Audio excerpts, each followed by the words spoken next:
चलिए आज आपको ले चलते हैं समय में लगभग 2600 साल पीछे, एक ऐसे जीनियस से मिलने जिनकी सोच और हुनर ने, आप यकीन नहीं करेंगे, मेडिकल साइंस को हमेशा के लिए बदल कर रख दिया। तो ये कहानी शुरू होती है प्राचीन भारत की एक बहुत ही, कह सकते हैं, क्रूर सच्चाई से। जरा सोचिए एक ऐसी सजा के बारे में जो किसी को फिजिकली तो जिंदा छोड़ दे, लेकिन सोशली उसे पूरी तरह खत्म कर दे। देखिए, ये सिर्फ एक फिजिकल घाव नहीं था, ये तो जैसे किसी की पहचान ही छीन लेना था। जिसकी नाक काट दी जाती थी ना, वो समाज से बिल्कुल अलग थलग पड़ जाता था, एक जीता जागता अपमान का प्रतीक बन जाता था। वो सांस तो ले रहा होता था, पर उसकी इज्जत, उसका आत्मसम्मान, सब कुछ खत्म। और इसी गहरी पीड़ा के लिए एक क्रांतिकारी समाधान की जरूरत थी। और यहीं इसी माहौल में कहानी में एंट्री होती है एक विजनरी की, सुश्रुत की। उन्होंने इस प्रॉब्लम को सिर्फ एक डॉक्टर की नज़र से नहीं देखा, बल्कि एक फिलॉसफर की तरह देखा। देखिए, उस वक्त ज्यादातर वैद्य क्या पूछते थे, यही ना कि भाई इस बीमारी का इलाज कैसे करें। पर सुश्रुत ने एक बिल्कुल ही अलग, एक बहुत गहरा सवाल पूछा। उनका मकसद सिर्फ शरीर का जख्म भरना नहीं था, नहीं, वो उस इंसान की खोई हुई डिग्निटी, उसका आत्मसम्मान वापस लौटाना चाहते थे। और बस इसी एक सवाल ने मेडिसिन की पूरी दिशा ही बदल दी। सोचिए, उस जमाने में मेडिकल ट्रीटमेंट का मतलब क्या था? बस जड़ी बूटियां और प्रार्थनाएं। सर्जरी को तो लोग एक अपवित्र काम मानते थे।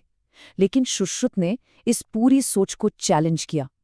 उन्होंने कहा, नहीं, हम इंसान के शरीर को समझ सकते हैं, उसकी पढ़ाई कर सकते हैं।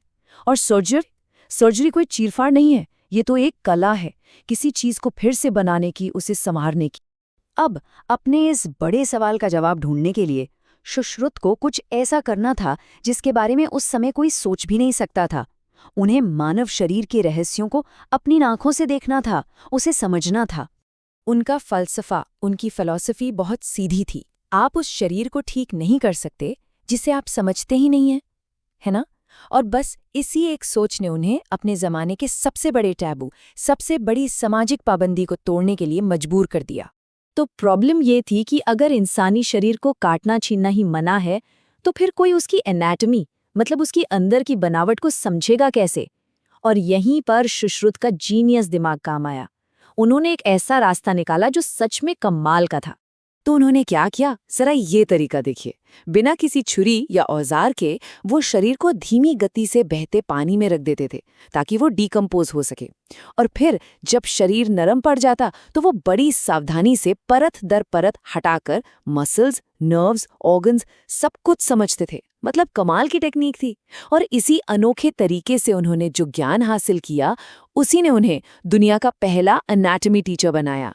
तो अब शरीर की इतनी गहरी समझ के साथ सुश्रुत पूरी तरह से तैयार थे उस असली प्रॉब्लम को सॉल्व करने के लिए, उन लोगों की मदद करने के लिए जो सामाजिक रूप से मृत हो चुके थे। और उन्होंने जो टेक्निक डेवलप की, वो आज भी मेडिकल वर्ल्ड को हैरान कर देती है। सोचिए, मरीज के माथे से ही स्किन का एक हिस्सा लेना, उसे एक नई नाक की शेप देना और फिर उसे चेहरे पर लगा देना। ये सिर्फ एक ऑपरेशन नहीं था, ये तो आर्ट, साइंस और एम्पैथी का एक खूबसूरत संगम था। और यहीं से जन्म हुआ रिकंस्ट्रक्टिव सर्जरी का। और सबसे कमाल की बात जानते हैं क्या है? उनकी ये तकनीक इतनी ज्यादा एडवांस्ड और सटीक थी कि हजारों साल बाद 18वीं सेंचुरी में जब ब्रिटिशर्स ने इसे भारत में देखा तो वो हैरान रह गए, और वो इसे इंडियन नोज के नाम से यूरोप ले गए। मतलब आज की जो मॉडर्न राइनोप्लास्टी है ना, उसकी जड़ें सुश्रुत के इसी काम में है। लेकिन देखिए, सुश्रुत ये बात जानते थे कि सिर्फ महान काम कर देना ही काफी नहीं होता। उस ज्ञान को, उस नॉलेज को आने वाली पीढ़ियों तक पहुंचाना भी उतना ही जरूरी है। और शायद यही उनका सबसे बड़ा योगदान था। सिर्फ उनकी सर्जरी नहीं, बल्कि वो ज्ञान जिसे उन्होंने हमेशा के लिए अमर कर दिया। उन्होंने अपने सारे ज्ञान को एक ग्रंथ में लिख दिया, जिसका नाम है सुश्रुत संहिता। और ये सिर्फ एक किताब नहीं है दोस्तों, ये सर्जरी का पहला एनसाइक्लोपीडिया है। एक ऐसा खजाना जिसने उनके ज्ञान को हजारों सालों तक महफूज रखा और हम तक पहुंचाया। आप अंदाजा लगा सकते हैं इसमें क्या क्या है? 300 से ज्यादा अलग अलग सर्जिकल प्रोसीजर्स के बारे में लिखा है। टूटी हड्डियों को जोड़ने से लेकर कैटरैक्ट और किडनी स्टोन्स के ऑपरेशन तक। मतलब इसका जो स्कोप था वो अनबिलीवेबल था। और सिर्फ इतना ही नहीं, इसमें 120, जी हाँ, 120 अलग-अलग सर्जिकल इंस्ट्रूमेंट्स की भी पूरी डिटेल है और उनके डिज़ाइन इतने एडवांस थे कि आज भी कई मॉडर्न इंस्ट्रूमेंट्स को देखकर लगता है कि वो उन्हीं से इंस्पायर हुए हैं।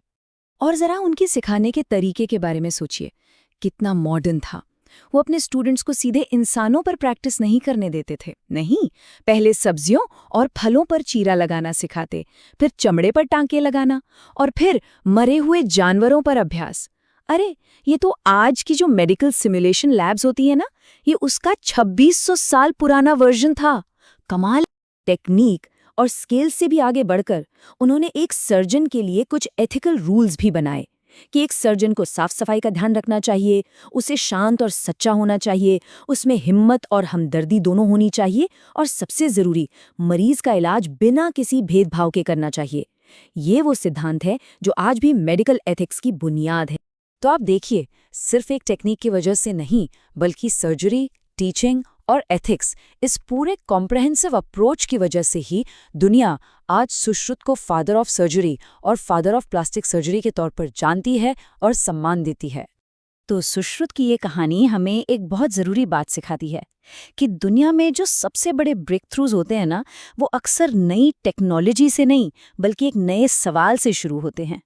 एक ऐसा सवाल जो सिर्फ ये नहीं पूछता कि कैसे करें, बल्कि ये पूछता है कि क्यों करें।